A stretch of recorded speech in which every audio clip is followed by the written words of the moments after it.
ಏತನ್ಮಧ್ಯೆ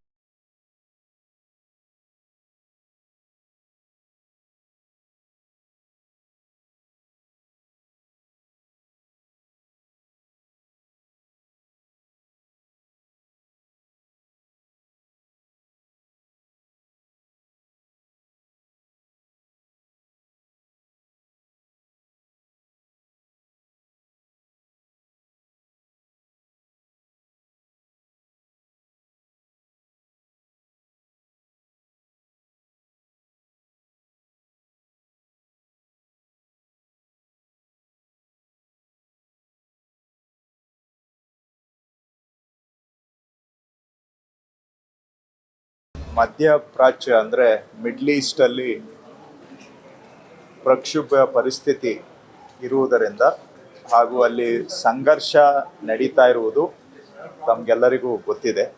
ಈ ಸಂಘರ್ಷದ ಕಾರಣದಿಂದ ಕರ್ನಾಟಕದ ನಿವಾಸಿಗಳು ಕೆಲವರು ಮಿಡ್ಲ್ ಈಸ್ಟಲ್ಲಿ ಟ್ರಾನ್ಸಿಟಲ್ಲಿ ಅಲ್ಲೇ ಸಿಕ್ಕಾಕ್ಕೊಂಡಿದ್ದಾರೆ. ಅವರು ಸ್ವಲ್ಪ ಆತಂಕದಲ್ಲಿದ್ದಾರೆ.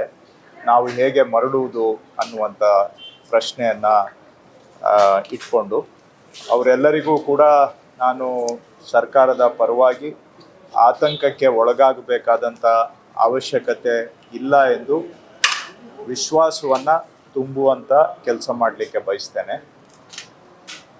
ನಮ್ಮದು ಅವರಿಗೆ ಸ್ಪಂದನೆ ಮಾಡಲಿಕ್ಕೆ ಶನಿವಾರ ರಾತ್ರಿಯಿಂದನೇ ನಾವು ಹೆಲ್ಪ್ ಲೈನನ್ನು ಚಾಲನೆ ಮಾಡಿದ್ದೇವೆ.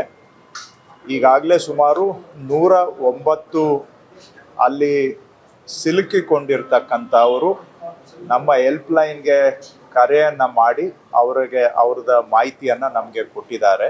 109 ನಿನ್ನೆಯೂ ಸಹ ನಾವು ಮುಖ್ಯಮಂತ್ರಿಗಳು ನಿನ್ನೆ ಬೆಳಿಗ್ಗೆ ಸೂಚನೆ ಕೊಟ್ಟ ನಂತರ ಮತ್ತಷ್ಟು ಜಾಗೃತರಾಗಿ ನಮ್ಮ ವಿಪತ್ತು ನಿರ್ವಹಣೆ ಪ್ರಧಾನ ಕಾರ್ಯದರ್ಶಿಗಳು ಆಯುಕ್ತರಿಂದ ಹಿಡಿದು ನಮ್ಮಲ್ಲಿ ಸ್ಟೇಟ್ ಎಮರ್ಜೆನ್ಸಿ ಆಪರೇಷನ್ ಸೆಂಟರ್ ಅಂತ ಇದೆ, SEOC, ಅವರು ಶನಿವಾರ ರಾತ್ರಿಯಿಂದನೇ ನಾವು ಆ್ಯಕ್ಟಿವ್ ಆಗಿ ಕೆಲಸ ಮಾಡ್ತಾ ಇದ್ದೇವೆ.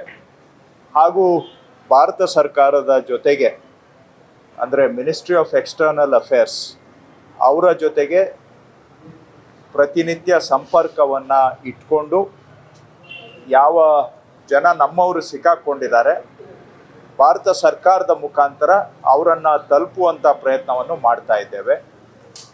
ದೆಹಲಿಯಲ್ಲಿ ಇರ್ತಕ್ಕಂಥ ನಮ್ಮ ರೆಸಿಡೆಂಟ್ ಕಮಿಷನರ್ ಅವರು ಸಹ ministry of external affairs Delhi ಜೊತೆಗೆ ಪ್ರತಿನಿತ್ಯ ಸಂಪರ್ಕದಲ್ಲಿ ಇಟ್ಕೊಂಡು ಅವರು ದೆಹಲಿಯಿಂದ ನಮ್ಮ ಕರ್ನಾಟಕದ ನಿವಾಸಿಗಳ ರಕ್ಷಣೆಗೆ ಅವರು ಕೋಆರ್ಡಿನೇಷನನ್ನು ಮಾಡ್ತಾ ಇದ್ದಾರೆ. ಈಗ 3 ವಿಷಯಗಳಲ್ಲಿ ಸ್ವಲ್ಪ ಕರೆ ಮಾಡಿದಂಥವರು ನಮಗೆ ಪ್ರಶ್ನೆಗಳನ್ನು ಕೇಳ್ತಾ ಇದ್ದಾರೆ. ಬಹುಶಃ 3 ವಿಷಯದಲ್ಲಿ ಸ್ವಲ್ಪ ಆತಂಕ ಇರಬಹುದು ಅವರಿಗೆ. ಒಂದನೇದು, ಎಲ್ಲರೂ ಕೇಳ್ತಾ ಇರ್ತಕ್ಕಂಥದ್ದು, ನಮಗೆ ಅಲ್ಲಿಂದ ವಾಪಸ್ಸು ಕರ್ನಾಟಕಕ್ಕೆ ಬರೋದಕ್ಕೆ ವಿಶೇಷ ವಿಮಾನ ಆಗಲಿ ಅಥವಾ ಬೇರೆ ಮುಖಾಂತರ ಆಗಲಿ ಅವರ ವಾಪಸ್ಸು ಪ್ರವಾಸದ ಬಗ್ಗೆ ಕೇಳ್ತಾ ಇದ್ದಾರೆ. ಅಂದರೆ ನಮ್ಮನ್ನು ರೆಸ್ಕ್ಯೂ ಫ್ಲೈಟ್ಸು ಅಥವಾ ಸ್ಪೆಷಲ್ ಫ್ಲೈಟ್ ಏನಾದರೂ ಮಾಡ್ತಾ ಇದ್ದೀರಾ ಅಂತ ಕೇಳ್ತಾ ಇದ್ದಾರೆ. ಇದನ್ನು ನಾವು ಕೇಂದ್ರ ಸರ್ಕಾರದ ಜೊತೆಗೆ ಅವರನ್ನು ಕೇಳಿದ್ದೇವೆ. ಕೇಂದ್ರ ಸರ್ಕಾರದವರು ಅಲ್ಲಿ ಸದ್ಯಕ್ಕೆ ಏರ್ ಟ್ರಾಫಿಕ್ ಅಲೌಡ್ ಇಲ್ಲದೆ ಇರೋದ್ರಿಂದ, ನಿಷೇಧ ಮಾಡಿರೋದ್ರಿಂದ ಯಾವುದೇ ವಿಮಾನ ಅಲ್ಲಿ ಈಗ ಹಾರಾಟ ಮಾಡಲಿಕ್ಕೆ ಸಾಧ್ಯ ಇಲ್ಲ. ಸೊ ಆ ಸಂದರ್ಭದಲ್ಲಿ ರೆಗ್ಯುಲರ್ ಫ್ಲೈಟ್ ಆಗಲಿ ವಿಶೇಷ ವಿಮಾನ ಆಗಲಿ ಸದ್ಯಕ್ಕೆ ಅಲ್ಲಿಂದ ಹೊರಡಲಿಕ್ಕೆ ಅವಕಾಶ ಇಲ್ಲ.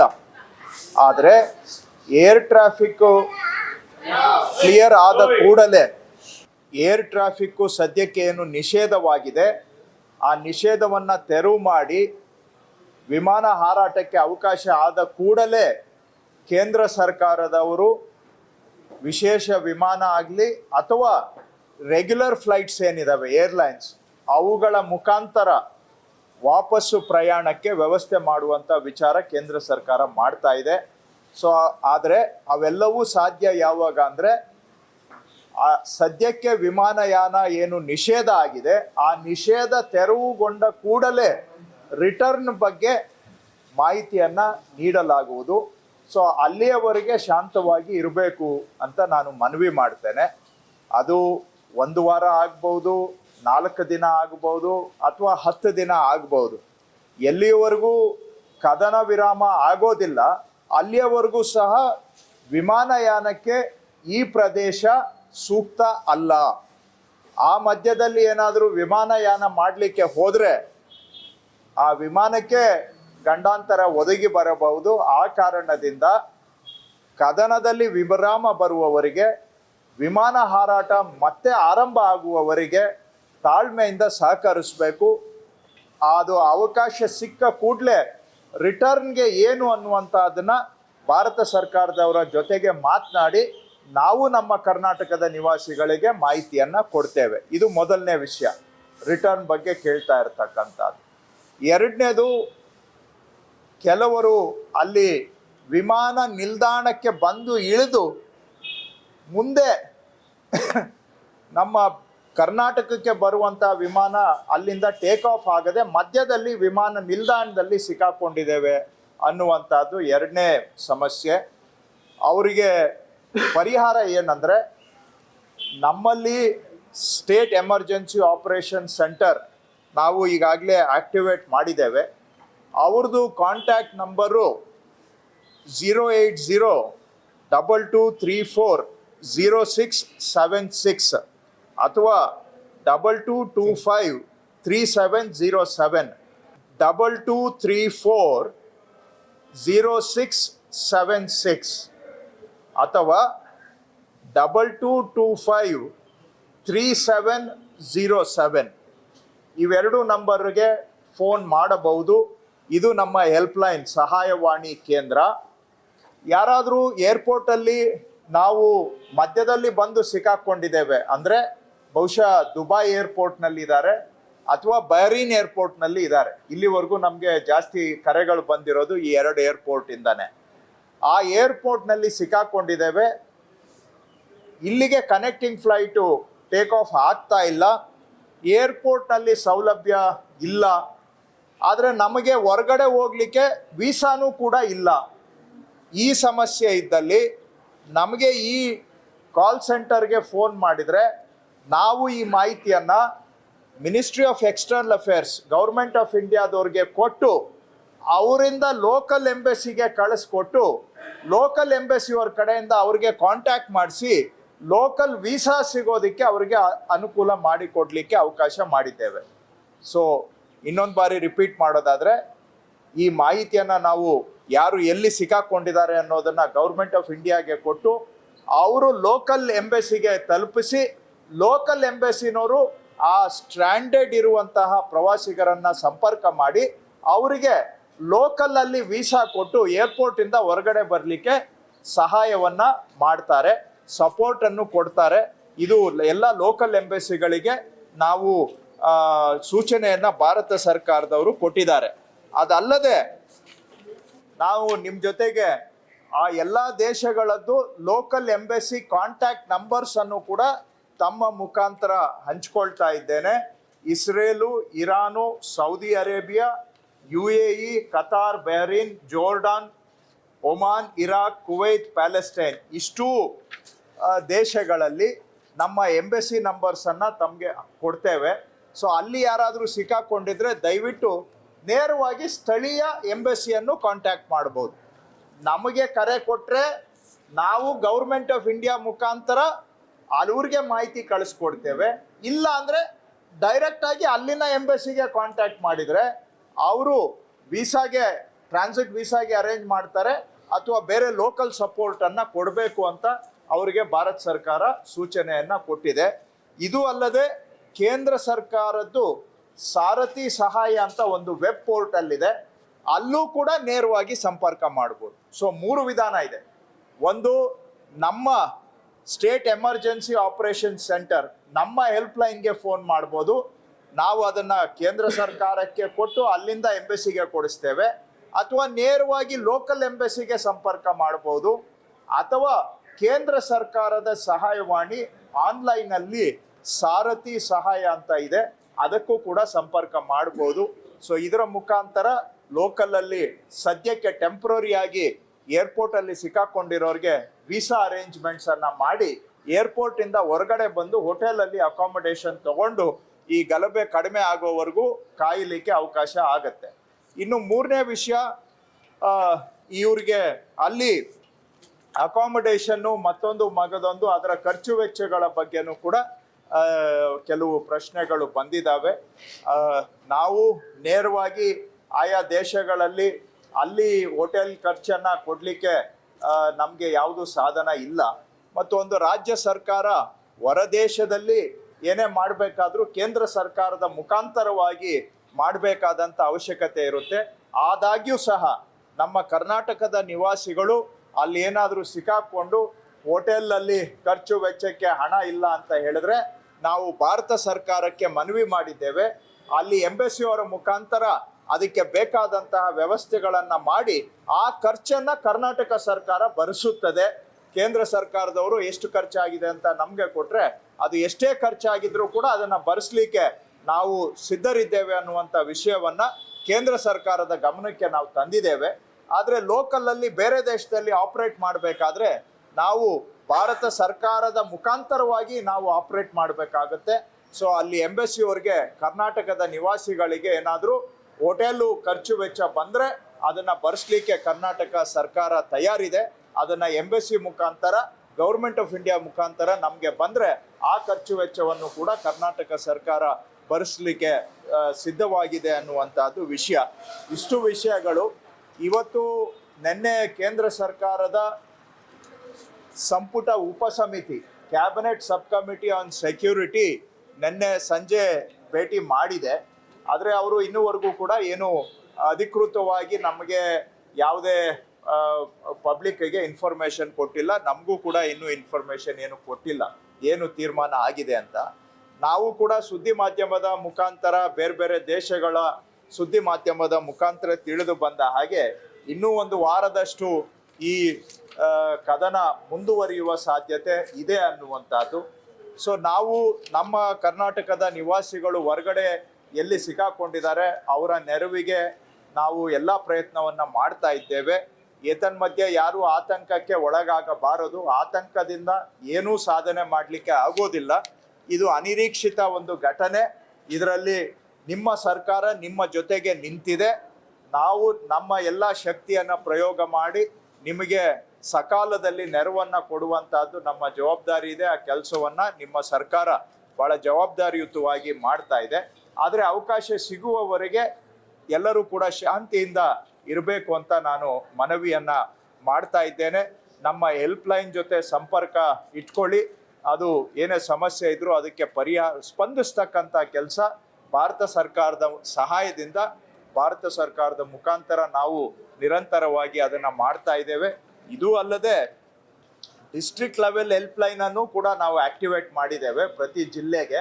ಬಟ್ ಸ್ಟೇಟ್ ಹೆಲ್ಪ್ಲೈನು ಕೋಆರ್ಡಿನೇಟ್ ಮಾಡ್ತಾ ಇದೆ. ಡಿಸ್ಟ್ರಿಕ್ಟ್ ಹೆಲ್ಪ್ಲೈನು ಬಹುಶಃ ಅವಶ್ಯಕತೆ ಬರೋದಿಲ್ಲ. ಆದರೆ ಎಲ್ಲ ಡಿ ಸಿಗಳಿಗೆ ನಾವು ಸೂಚನೆ ಕೊಟ್ಟಿದ್ದೇವೆ.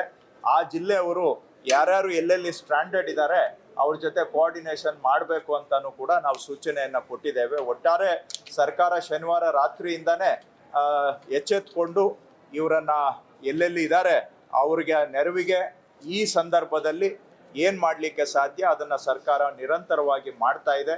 ನಾನು ಡೆಲ್ಲಿ ನಮ್ಮ ರೆಸಿಡೆಂಟ್ ಕಮಿಷನರು ನಮ್ಮ ಪ್ರಿನ್ಸಿಪಲ್ ಸೆಕ್ರೆಟರಿ ಅವರು ಡೈಲಿ ನಾವು ವಿಡಿಯೋ ಕಾನ್ಫರೆನ್ಸ್ ಮುಖಾಂತರ ನಿನ್ನೆ ಇವತ್ತು ನಿರಂತರ ಸಂಪರ್ಕದಲ್ಲಿ ಇದ್ದೇವೆ.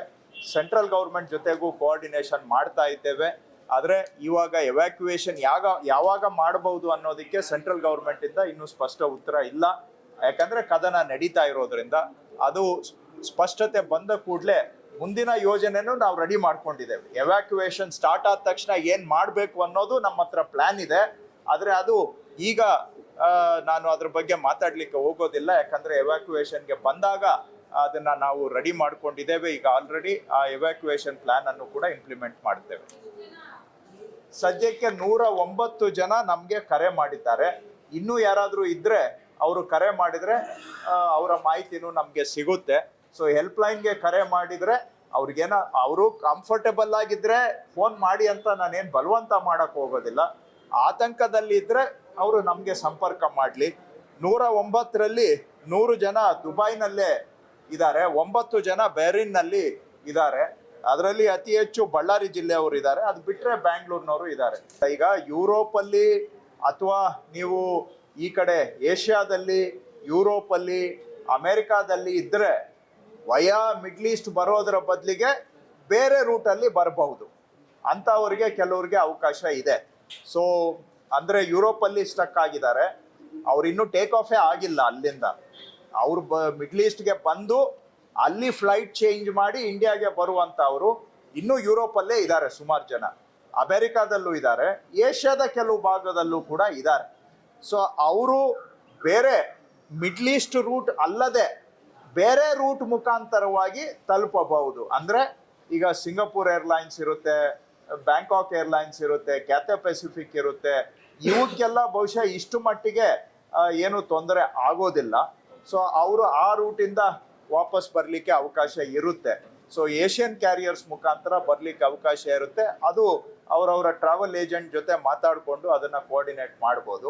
ಆದ್ರೆ ಮಿಡ್ಲ್ ಈಸ್ಟ್ ಮುಖಾಂತರನೇ ಬರಬೇಕು ಅಂತ ಅನಿವಾರ್ಯತೆ ಇರೋರಿಗೆ ಸದ್ಯಕ್ಕೆ ತೊಂದರೆ ಅಷ್ಟೇ, ಬೇರೆ ರೂಟ್ ಅಲ್ಲಿ ಬರೋರಿಗೆ ತೊಂದರೆ ಇಲ್ಲ ನನ್ನ ಪ್ರಕಾರ. ಇಲ್ಲ, ಯಾವುದು ಒಂದು ಮಾತ್ರ ಮೈನರ್ ಕ್ಯಾಶುಯಾಲಿಟಿ ಅಂತ ನಾನು ಅಲ್ಲಿ ಮಾತಾಡ್ದಾಗ ಗೊತ್ತಾಯ್ತು. ಅಂತ ಮೇಜರ್ ಕ್ಯಾಶುಯಾಲಿಟಿ ನಮ್ದು ಯಾವ್ದು ಇಲ್ಲಿವರೆಗೆ ರಿಪೋರ್ಟ್ ಆಗಿಲ್ಲ, ನಮ್ಗೆ ಆ ಮಾಹಿತಿ ಬಂದಿಲ್ಲ. ಇಲ್ಲ, ಆ ರೀತಿ ಮಾಹಿತಿ ಇಲ್ಲ, ಅವ್ರು ಕೊಡಬೇಕು. ಇಲ್ಲ ಅಂದ್ರೆ ನಾವು ಇವರು ಮಿನಿಸ್ಟ್ರಿ ಆಫ್ ಎಕ್ಸ್ಟರ್ನಲ್ ಅಫೇರ್ಸ್ ಅವರಿಂದ ತಗೊಳ್ಬೇಕಾಗುತ್ತೆ.